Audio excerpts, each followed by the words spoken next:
Bom, Daniel, a gente está tentando entender, né, todos os espectros envolvendo, né, esse anúncio, o que pode acontecer daqui para frente, tanto a questão jurídica, a questão política, mas também econômica. Na sua visão, o que está por trás dessa ofensiva de Donald Trump contra o Brasil?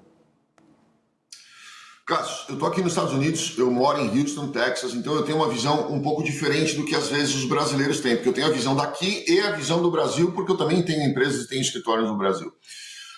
Aqui nos Estados Unidos, vou começar por aqui falando como as pessoas estão vendo. Aqui as pessoas foram pegas de surpresa, né? O americano ele foi pego de surpresa. Ninguém imaginava que o Brasil, que tinha antes, no começo do ano, 10% de tarifa, depois evoluiu para 25% sobre aço e alumínio, depois veio para 50%. Ou seja, parece que os Estados Unidos estão seguindo a mesma linha de tratativas que ele está tendo com a China, que é um dos piores inimigos dos Estados Unidos, né, declarado dos Estados Unidos.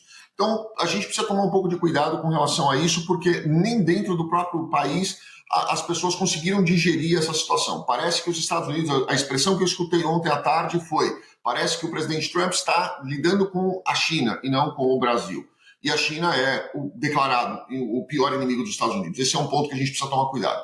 Com relação ao Brasil, nós estamos andando em cima de uma corda bamba.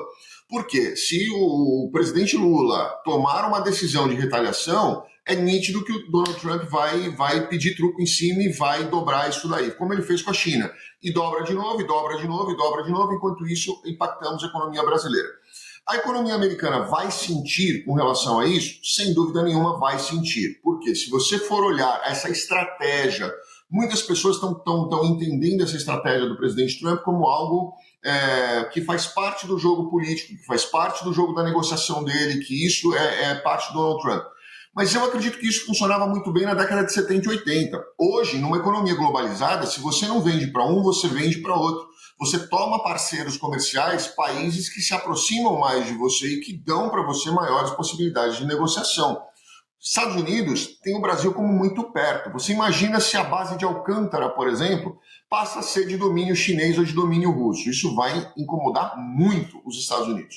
Então, alguns especialistas aqui que eu conheço e que a gente acaba conversando, dizem que essa é uma tacada do Donald Trump tentando também agradar a família Bolsonaro, com quem ele tem uma grande proximidade, mas o principal alvo dele é enxugar ao máximo possível, minar ao máximo possível, colocar o Brasil ao máximo possível para baixo, para que ele possa negociar muito mais do que só essa questão das tarifas, como, por exemplo, e principalmente, a questão da base de Alcântara e outros territórios brasileiros, que inclusive ele vem falando aí que ele quer a base de Natal, ele quer algumas ilhas brasileiras para colocar algumas bases militares. Ele já vinha sondando isso, soltando essas possibilidades no ar. Eu acredito que essa vai ser uma grande negociação que ele vai tentar fazer justamente por causa das tarifas. Porque essa justificativa de que a balança comercial ela é desfavorável para os Estados Unidos, isso é de longe uma grande mentira. Se nós formos olhar, só nos últimos 10 anos nós tivemos aí 80 bilhões de crédito para os Estados Unidos. Então isso não faz o menor sentido. Inclusive, essas inverdades já foram desmentidas, né, pelo próprio governo naquela resposta, né, na nota enviada à carta pelo presidente norte-americano, dizendo que a relação, inclusive, é positiva, teve superávit e não déficit, como acabou acusando, né, o Donald Trump.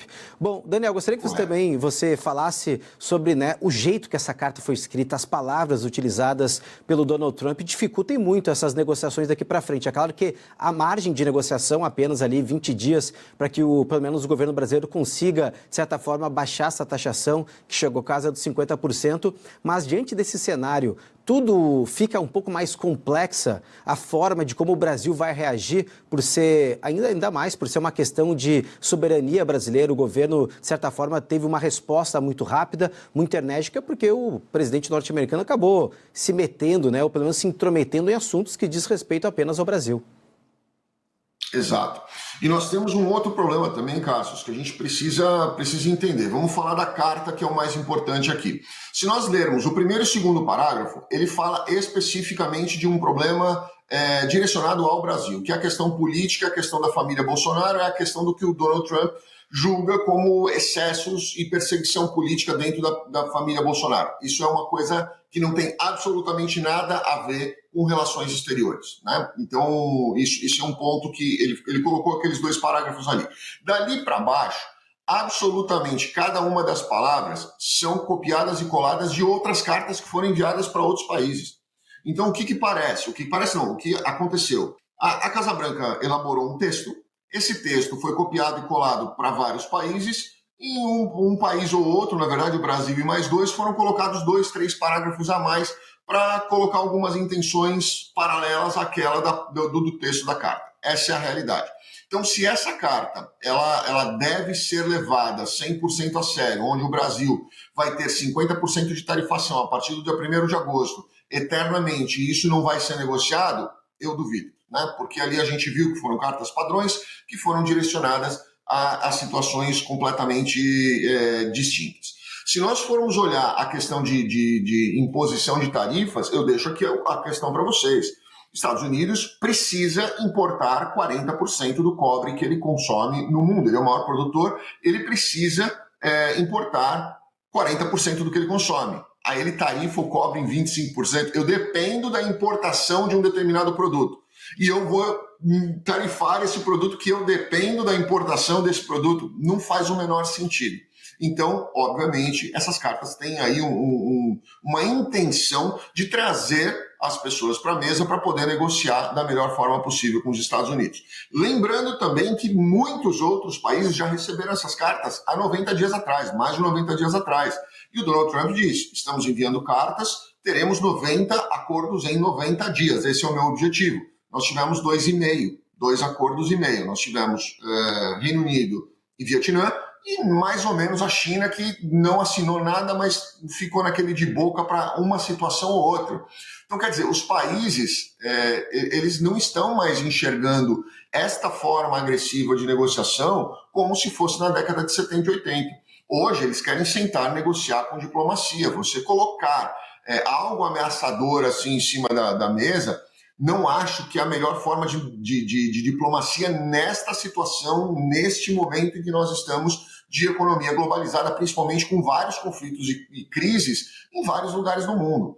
Eu acho que isso pode ser muito delicado para os Estados Unidos, assim como é muito delicado para o Brasil, e não entrar num acordo, só lembrando, nós temos aí um contrato da Embraer com a Flexjet de 7 bilhões de dólares, que foi assinado há 2 meses atrás. Como é que vai ficar esse contrato aí? Né? Nós vamos ter uma tarifação nos aviões brasileiros já contratados pela Flexjet, através da Embraer, para colocar aqui, vai inviabilizar o negócio, né? Então, eu acho que isso precisa ser discutido de uma forma mais equilibrada.